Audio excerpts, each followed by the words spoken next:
Welcome in. It is Big Ten Today. Great to have you with us on this Tuesday. Dave Revson, Dave Wanstead, Anthony Herron mixing it up a little bit on this Tuesday.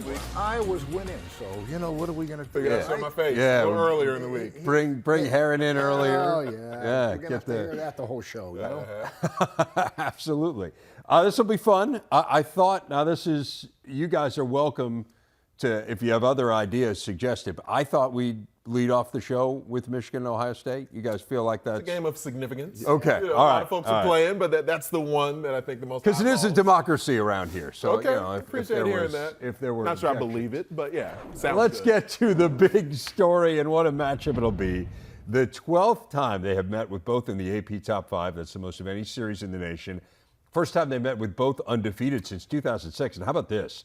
The first non-bowl game between teams that are 11-0 or better in all of college football in 13 years. And that was a conference championship game in the SEC in 2009. So it is not very often that we get a game like this anywhere in college football in the regular season.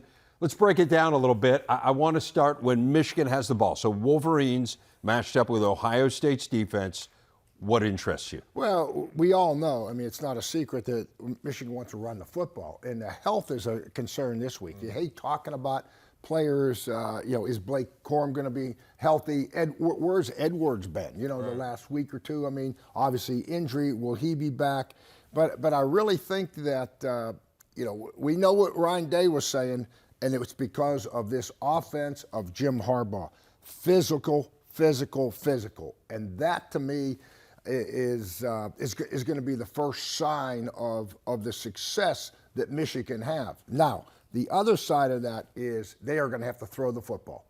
Jim's sitting there saying we can pound this thing out, Anthony, and we can score 14 points, but it's not going to probably be enough against Ohio State.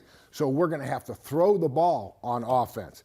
JJ's going to have to make some plays this week. Can they do it? Is it your belief that they can throw it well enough? I think Ronnie Bells is capable of any receiver in our conference, any receiver in the country, of making a big-time play. Yeah. And the beauty of it is, and Anthony knows this as well as anybody, you're not going to get big plays when it's second down and long, pass plays. You're not going to get big pass plays when it's third and long. The big pass plays come off the play action. So Michigan really has the foundation. Hey, run it. Even if you're struggling a little bit, there's going to be opportunities for big throws. They just got to hit them.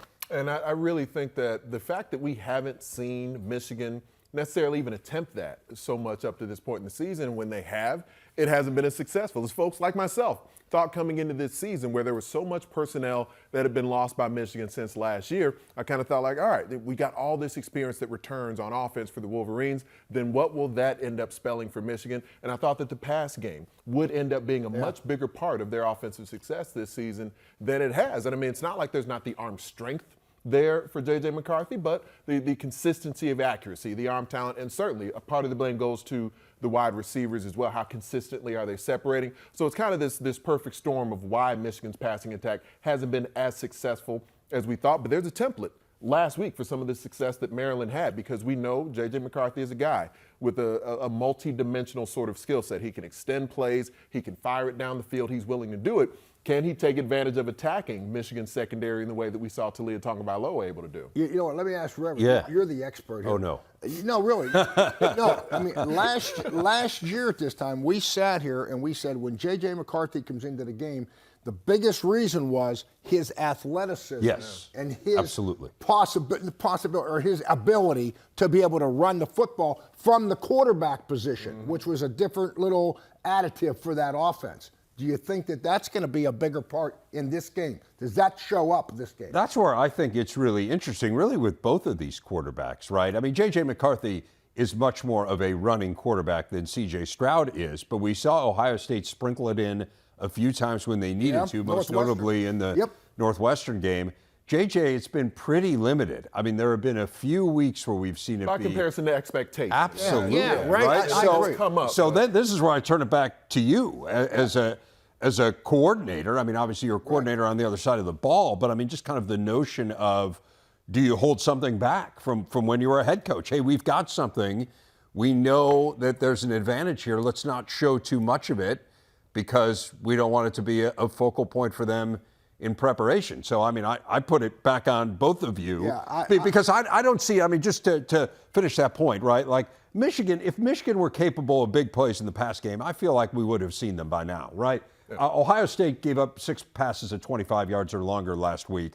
It's unclear whether Michigan has the personnel to do that, but they clearly have the personnel to make quarterback run a big part of what they do. And you know what? You're on to something there because I'll tell you what, if you think about this, Ohio State saying, okay, we got to do – I'm not overly concerned about the passing game with Michigan, right? I mean, that would be common sense. We got to stop this run. So let's play man coverage. Let's lock them in, and let's lock up on these receivers and get that extra safety down there to help the run. Okay, when you do that and play man, guess what? Nobody really has the quarterback if he gets on the perimeter. Yeah. So it could be some big runs. If they do go to man coverage and lock them down to get extra help on the run, the quarterback run, as soon as I would see that as a head coach, I would say they're in man coverage. Get our quarterback on the edge right now. Get him out there. That's the thing, yeah. I mean, you have to have faith if you're Ohio State's defense in Tommy Eichenberg with the season that he's put together, and Michael Hall Jr., what they've been able to do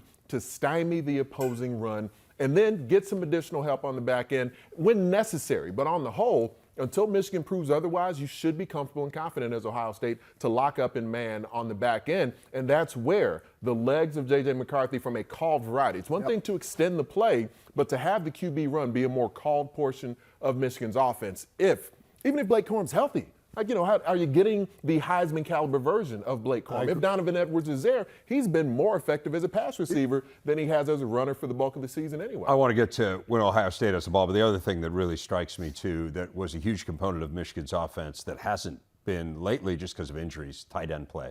Right? I mean, Eric All, when we were at camp, I mean, man, he is a difference maker. And he's early in the season on the field, and then Schoonmaker's been out here as well. So, yeah, I mean, you lose another dimension that maybe you're counting on. We'll see whether or not Schoonmaker comes back. I mean, there's just so much lack of clarity in terms of injuries, and there's lack of clarity on the other side as well. And so as we flip it to Ohio State with the ball, I mean, it strikes me that you talk about Blake Corum's health. You have the same issue with Ohio State with Mayan Williams. Travion Henderson certainly did not look the part last week in limiting playing time. Obviously, they have a good solution with Dallin Hayden, but it feels to me like it starts there with the degree to which they're able to establish a run. And that's where, because of the inexperience for Michigan this season on defense, we weren't 100% sure what to expect there. I mean, you know, we've seen Michigan just respond on defense for the most part in the bulk of the seasons that Jim Harbaugh's been there as their head coach. And now we're just seeing it happen again, where they've got guys up front who can hit blocks. The second level has been ample, and the back end, the secondary, has performed better and better this year. And they're going to be tested at all levels this year. And I'm wondering how Ryan Day ends up attacking this game, being banged up at running back and knowing the ample weapons that are there, the inability to be stubborn with the run game, the willingness to stick with the ground attack.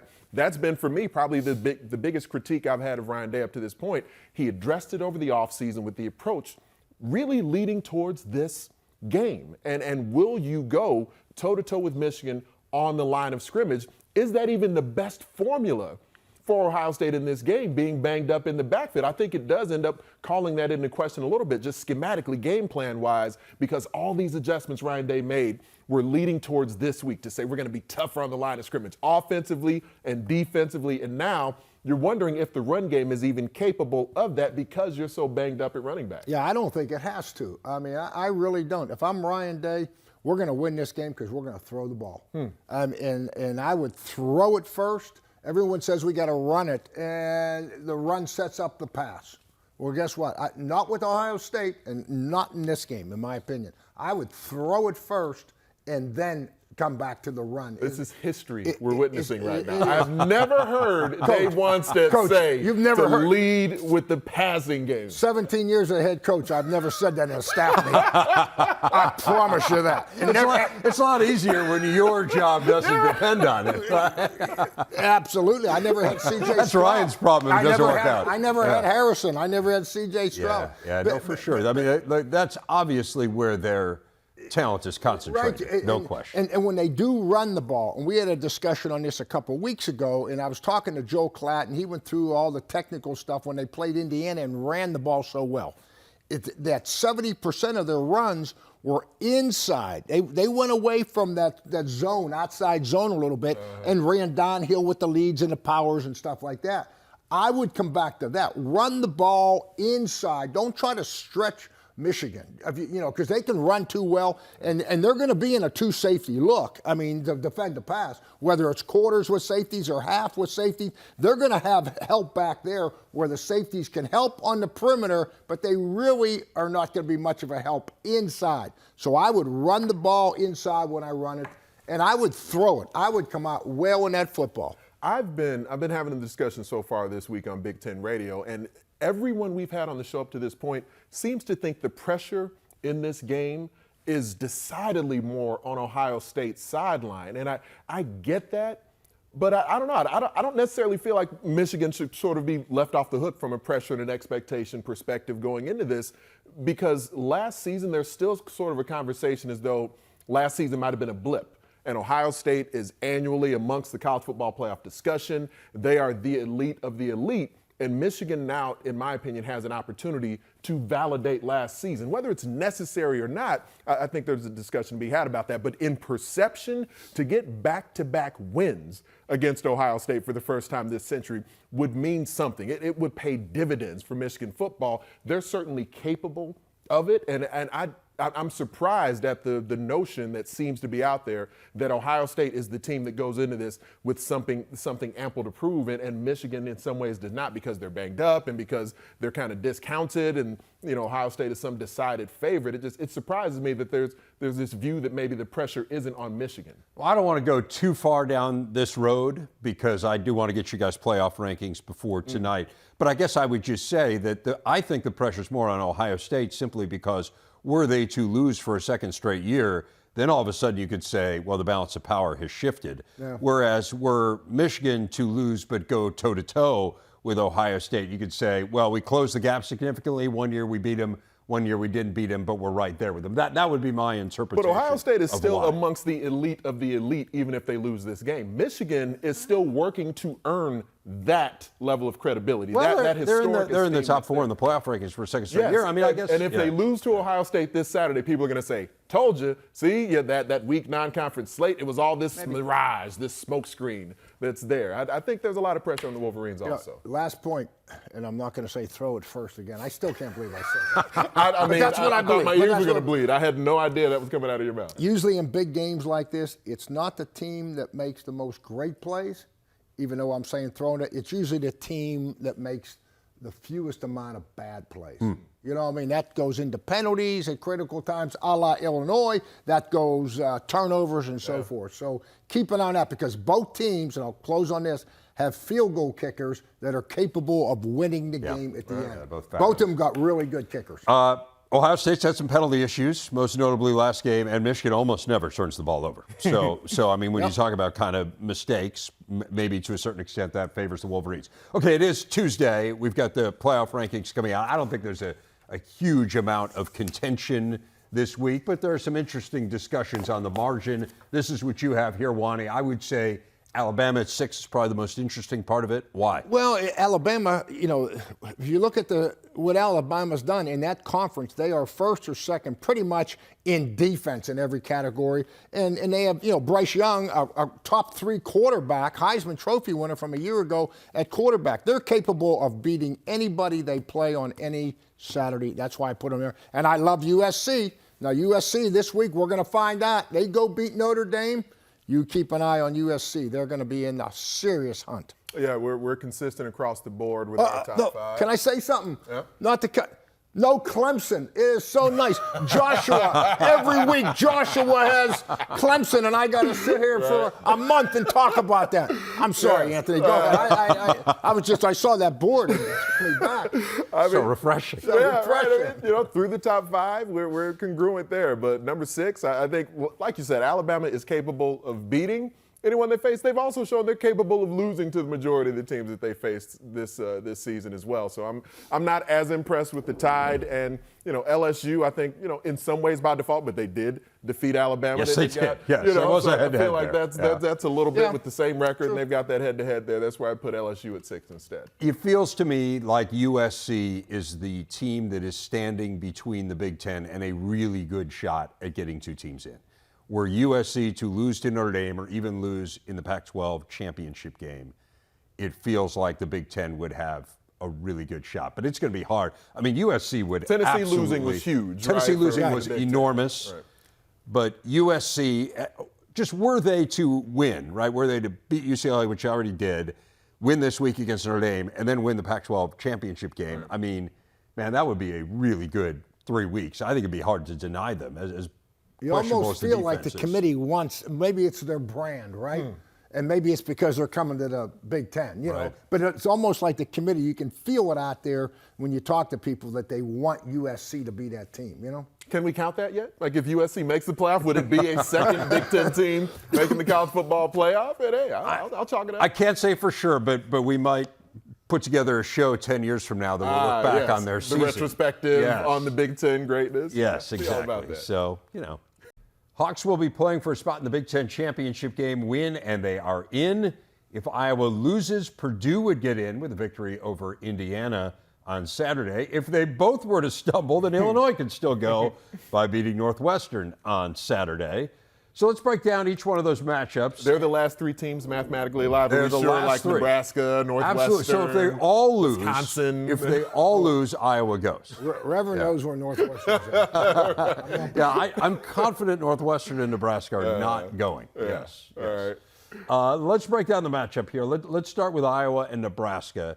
Interested in what you are focused on in this game, Anthony. I mean, obviously, the intangibles for Iowa, it feels like in whatever way, for whatever reason, they came out of that Ohio State game where it was like the world was closing in on Kirk Ferentz and his staff and his players. And then since then, they've responded on both sides of the football. The defense has continued to be spectacular. The offense has shown a life over the last month here that just didn't seem to be there earlier in the season, and that's huge for the Hawkeyes.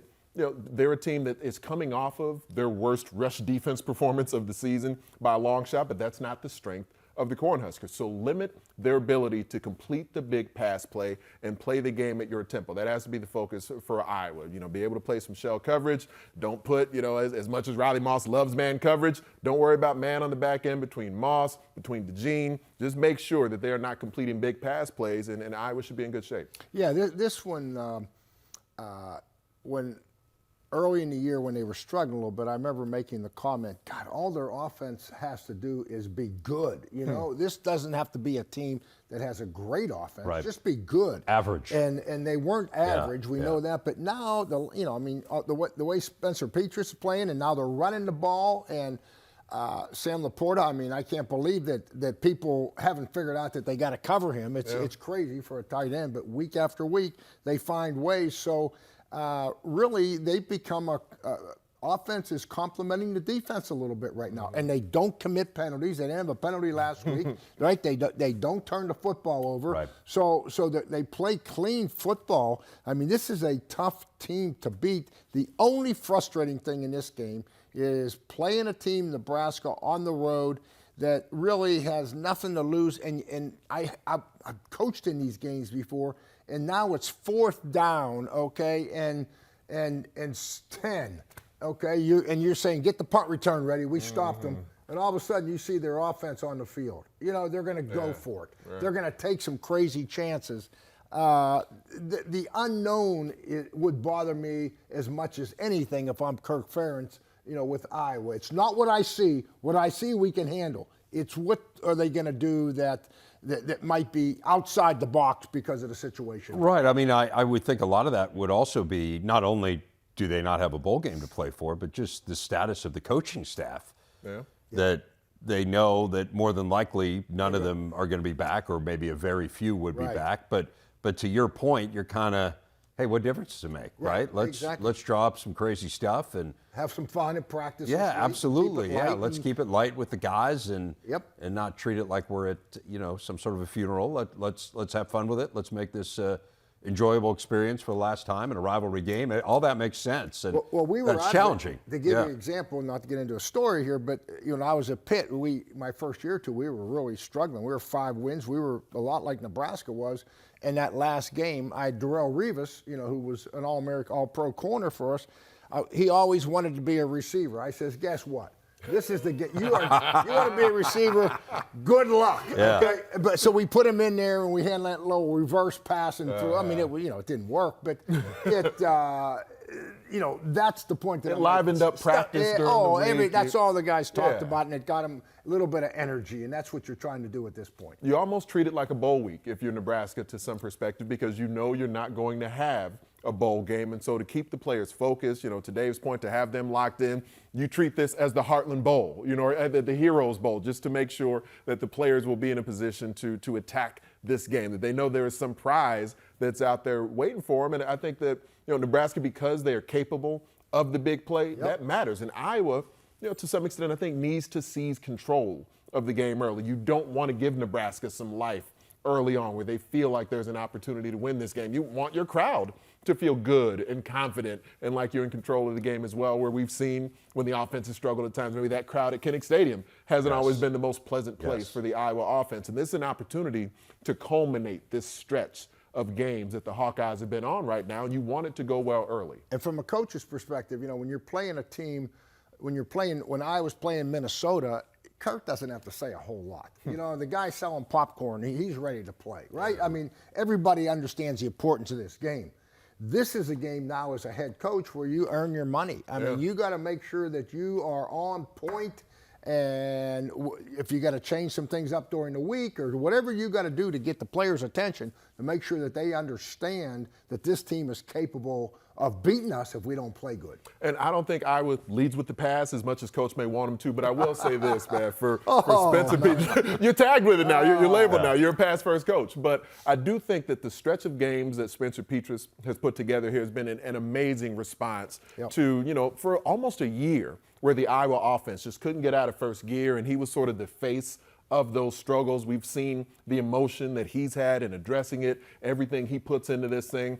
Is he going to go down as one of the great quarterbacks of Hawkeye lore? No, but he has won at such a high level. He is in the midst of winning at a high level again. An opportunity for back-to-back Big Ten championship game appearances was where this thing was a month ago. And the fact that he is in a stretch of playing the best football of his career. It's not going to stack up statistically against the C.J. Strouds and Aiden O'Connells of the world, but the dude's balling. He's dealing by the comparison to what Iowa's passing attack was early. This is a really nice opportunity for him. This could be a moment for Spencer Petras to go out on a high note. 1 turnover the last 4 games for this Iowa offense, so they have not beaten themselves. And to your point, I mean, they were 3-4. You were talking about the negativity at the stadium. I mean, there was a ton of negativity around the program, in the media, everywhere around the offense. Rightfully so. They were earning that scrutiny. No doubt, they were the worst offense in the country, but they have turned it around and gotten to the point where it is kind of what Kirk Ferentz envisions the complementary football. What about Purdue in this bucket battle with Indiana? So if for some reason Iowa were to stumble, Purdue would find itself in a position where they would be playing for the Big Ten West. They get an Indiana team that's feeling better about themselves than they probably have been in a couple of months. I mean, that was an amazing win against Michigan State. What does this mean for the Boilers, who have been very up and down? All they have to do is show the end of the game. If I'm Jeff Brom at Purdue, I'm going to show Tom Allen at the end of the game, right? And how many games does this team want? I mean, his energy and enthusiasm is fantastic. I mean, you got to love that about him. I mean, it was like they won the Big Ten championship, right? Yeah. And they were going to the college football playoff. I mean, the excitement that he had, and that's contagious. Enthusiasm is contagious, as we say. So if I'm Jeff Brom, I know, different maybe than Iowa and Nebraska. We're not sure. We know what we're going to get out of Indiana. The game's in Bloomington, right? We got to get down in their backyard and play. And this football team, you can bet on it that they are going to be ready to play. Now, the big thing is with Jeff Brom, don't overthink this thing. I mean, you don't need to get an entirely new game plan. You don't need to lose your head with different routes. And, I mean, that could be a mistake. I mean, if he overthinks it. You've got the better team, Jeff Brom. You know, you got to be balanced. You know, you got to keep the run game going enough with your passes, and you get down there and play clean, you should win this football game. So I would just say don't overthink it, but that you are going to get initially, you better come out of the blocks ready to go because you're going to get Indiana's best effort on that opening kickoff. I know that. And the chances for the Hoosiers in that game the other day against Michigan State, they were left by the side of the road somewhere. Yep. And in the second half, they responded in every single phase. That is such a credit to Tom Allen and that coaching staff to be able and willing to fight back, making plays in the return game, making plays rushing kicks, making plays running the football both from the running back position and the quarterback position. Shivers and Williams. I mean, this is a combination on offense that Indiana isn't accustomed to having. There was one thing for me 20 years ago when I was chasing around Antoine Randall. This isn't what Indiana had in mind for their offense this season, but now you've got this youth and energy and mobility at quarterback that they can access, and they're very quickly beginning to access that. So whatever pre-scouting Purdue was doing early in the season is now drastically different for how they need to attack the Indiana offense. And, you know, Jeff Brom's teams, for whatever reason, those inconsistencies have shown up in games like this where they're favored, they're expected to win. If you're ranked against Purdue, look out, Jack. But if you're unranked against Purdue and the Boilermakers are favored, that's where the Boilermakers have shown their inconsistencies. And to your point, Coach, I think that don't get too glamorous with it if you're Purdue, but your players have to be locked in and ready. You know, the one point that I looked at after this game, I went back and looked at the rushing stats again. Indiana, I mean, up over what, 200 yards rushing, right? They have more rushing yards by far the last two games. They're over 400 last two games. They were under 300 the first 6 conference games combined. Unbelievable. I mean, where did that come from? Because that's Tom Allen. You know what I mean? When he had Stevie Scott and they won, that was the backbone of this team. Enthusiastic defense and special teams, but run the ball, right? Run the ball. And it was gone. And like you say, the last 2 weeks, the numbers, I mean, they don't lie. Yeah. I mean, obviously, they've gone to a lot of quarterback run. Yeah, but their offensive line has been a real struggle all season, as you know. So, and when you only throw for 7 yards in regulation, well, they got to do something, right? They're going to have to play some keep away, you know, because they won't be able to get into a shootout with Purdue. So finally, Illinois and Northwestern. Wildcats obviously finishing off what has just been a brutal year. If they lose this game, they'll tie a school record for losses, which is saying something because they had some very lean years, as we know, back in the day. You get one last chance against an Illinois team that's trying to end a more modest skid 3-game losing streak of its own. What do you see in this one? An opportunity at the trophy. That is what one thing that's special about rivalry week at the end of the season, where coaches, at least, even if you're out of the picture, have that opportunity to hold that up as kind of a beacon for your team. And Pat Fitzgerald, you know, cycling through quarterbacks like a number of programs are at this point, an opportunity to say, you know what, defense, we know exactly what they're going to throw at us. We got to attack in that mode. And for the Illini, they responded from a performance perspective. I didn't think Chase Brown would even play in the game last week. Not only did he play, he was the best player on the field for certain stretches. And Illinois now can at least get off the schneid and maybe cap their regular season with some positivity after losing a few in a row. Yeah, and Fitz can talk about, hey, you know, we want to be the team in the state, right? I mean, it's a rivalry game in the state. I'll tell you what, Brett Bielema, though, God, Brett, I mean, I can feel for you. I've been there, and there's an old expression that in crazy, difficult losses like this, you know, we're officiating and where there's a lot of discrepancies at the end of the game about a lot of different things. This game sticks with coaches longer than it does players. Players have a tendency to get over that a lot quicker. So the challenge really is, because Brett's going to live with this the rest of his life. This is one of those losses. I still can lay there at night and think about the 10 great ones and 10 worst ones that I had in my career, 40 years. And this will be one that Brett lives with the rest of his life, but he has got to get over it. Yeah. He can't let what happened at the end of the game be a distraction. And him be different personality-wise in front of his team, because players will see that. Players will see that. So, to me, it's on Brent. You got to bounce back, buddy. You got to come back and be your normal self. A really challenging week. Obviously, lost his mom as well in really a tragic fashion. So, heart goes out to him for that. It'll be interesting to see how the Illini bounce back from, as you said, a really difficult loss, a game they had every chance in the world to win. Some great trophy games this weekend in a conference chock full of them. 5 of the 7 games have some hardware at stake, from Abe Lincoln's hat to Paul Bunyan's axe, the old oaken bucket, all kinds of great trinkets on the line. And we felt like this was a perfect opportunity, Anthony, for you to maybe get a little outside on your typical rankings. Most of them are on the field, a little more of an off-the-field based one for the Impact 5 in terms of the top 5 trophies. Where would you start with number 5? I mean, if there's one thing Big Ten football is known for, it is the trophy Yes. games. You got a lot of rivalries where there are things you can hoist up at the end of a game. So I'm actually going to start with, I suppose, the smallest trophy with broad shoulders when it comes down to it. Paul Bunyan is a big figure in Big Ten lore, and the Paul Bunyan Trophy is the one that I start with at number 5. I go honorable mention to the George Jewett Trophy, but it's a very, very new trophy, but an outstanding story behind it. But the Paul Bunyan Trophy, where Michigan and Michigan State face off for it, that to me feels special because it's the in-state rivalry, and then you also have the trophy itself and what it stands for, what it ends up meaning, because, Paul Bunyan, everybody knows Paul Bunyan, and it's just a cool thing. It's like, is it a young Santa Claus? You don't know exactly what you're looking at, and then when you hear it's Paul Bunyan and you get the story behind it, and it's gone back and forth a lot more over the past decade plus than where it was at historically. When I hear this trophy in this game, the thought that comes to my mind is when Michigan won it in Winovich. Remember the defensive end? Yeah, Chase Winovich, right. That night, I saw highlights. He was in some local establishment, and he had his hair all pulled back, and he was holding the Paul Bunyan Trophy. Now, don't they keep this thing in a trophy case? I love the touch of parading him around. Well, now, that may be taking it a little too far. It was a Stanley But Cup. putting the thing. helmet on him, right. putting the helmet on him, I always think is a good touch.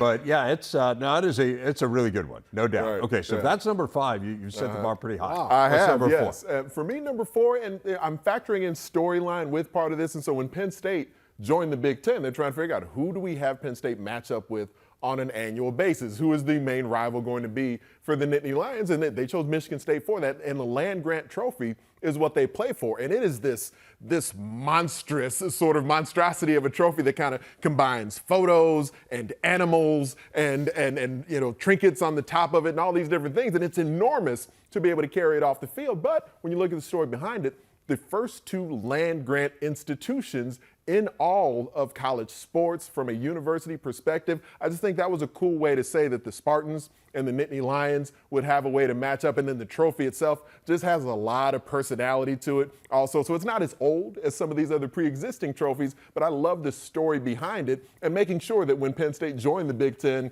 decades ago, that there was going to be an institution they could match up with annually. I mean, I hear you on that part, but to me, it's always looked like something that was cobbled together from garage sale parts, right? I mean, I don't. I mean, it's not the $5 bits of broken chair or anything. It would not be in my top 8, I'll say.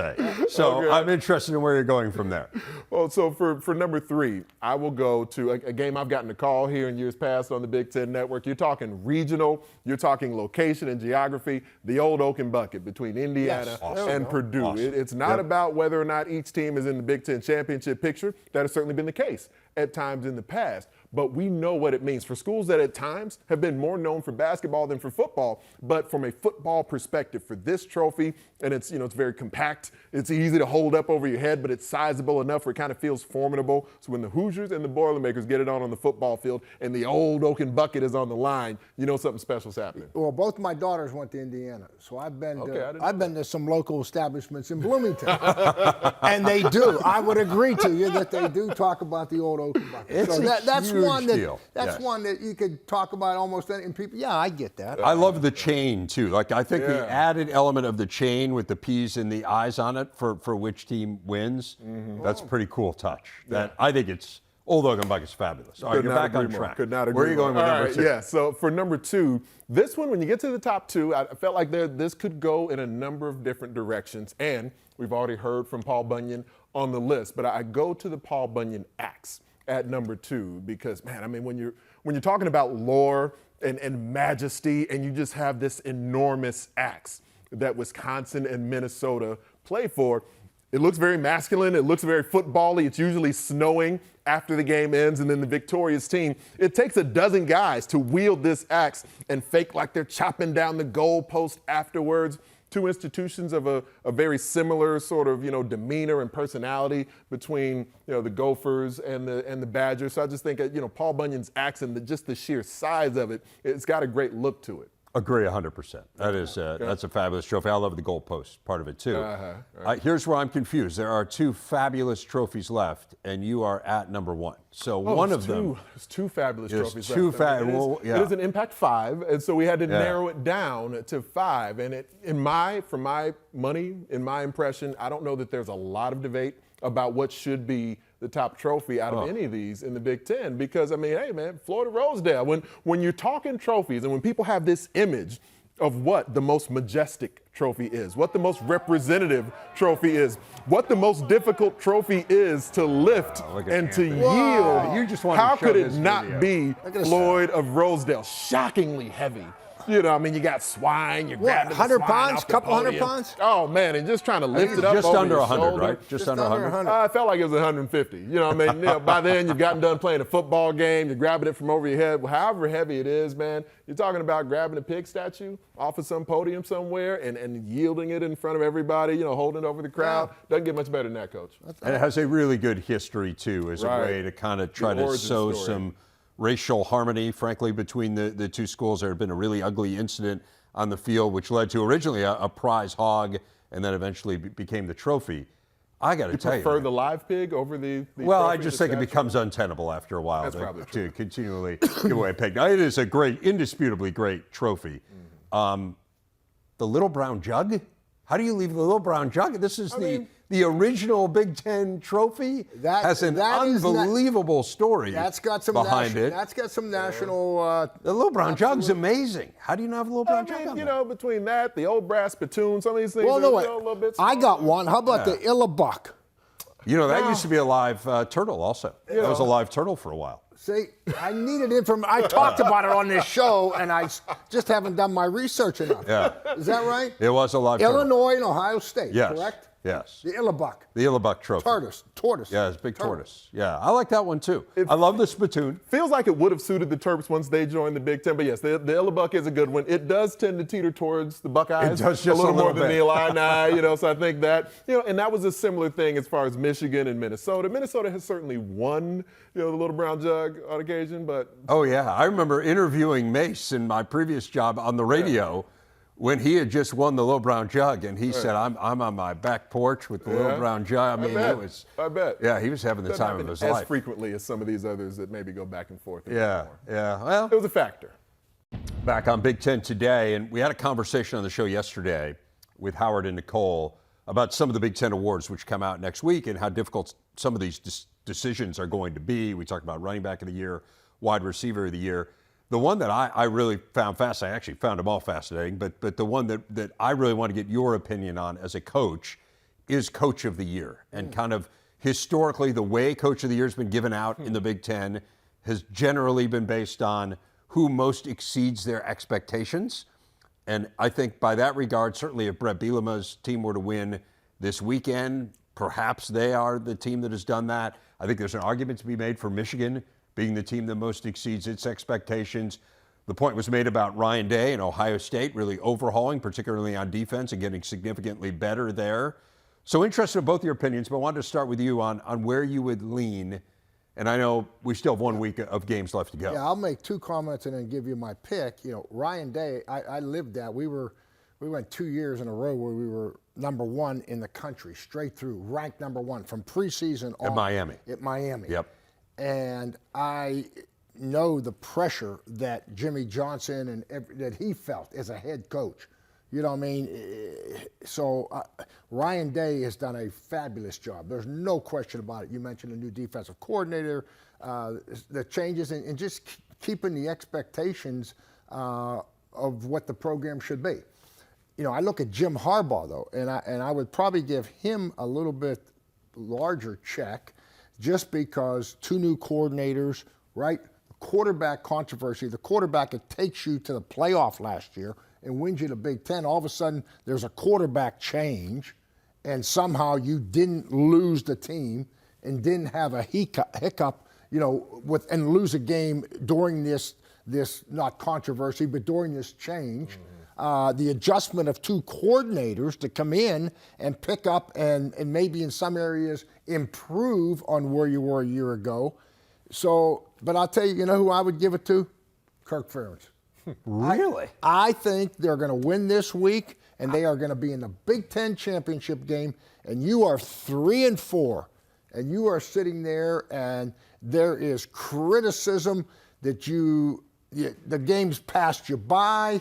You need to be replaced. You need to retire. You can't throw the ball. You were supposed to be you always ran the football. We've lost our identity here of running the ball. And they won 4 in a row. They're going to be the Big Ten. I think they're going to be the West champ. And who knows in the playoff game? That is coaching. That's why you give you a whistle and a shirt that says coach on it. Okay?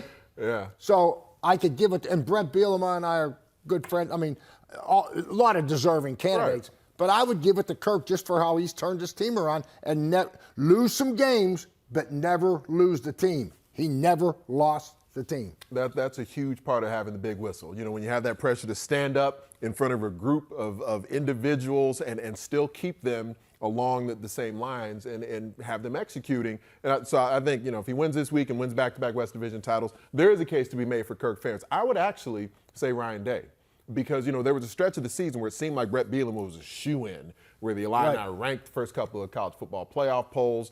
Now, they're in the midst of a season now, a stretch here, where you've lost several games in a row. They would be expected to, of course, beat Northwestern this year. So Brett Bielema in the conversation, no doubt. But as critical as I was of Ryan Day, as a lot of people about the lack of physicality for Ohio State last season, and to come in and lose your best receiver, to be able to run the ball, to see the growth over the offseason and get to this point in the year where now there's this opportunity to meet expectations, but it's not always that easy, man. And the defensive adjustments, hiring Jim Knowles, the impact that running the ball effectively has had even over there, I would actually say Ryan Day at this point. I think at this point is probably the key part. Right, I think so much of it's going to come down to what happens Saturday with all these coaches, or Friday in the case of Kirk Ferentz. Mike Loxley had a case at one point too, the 6-2 start, but both absolutely. Maryland and the Illini have faltered in late October and November. That I think it's tough for one. James Franklin, his team has improved all the way across the board. Don't lose sight of them. Great point.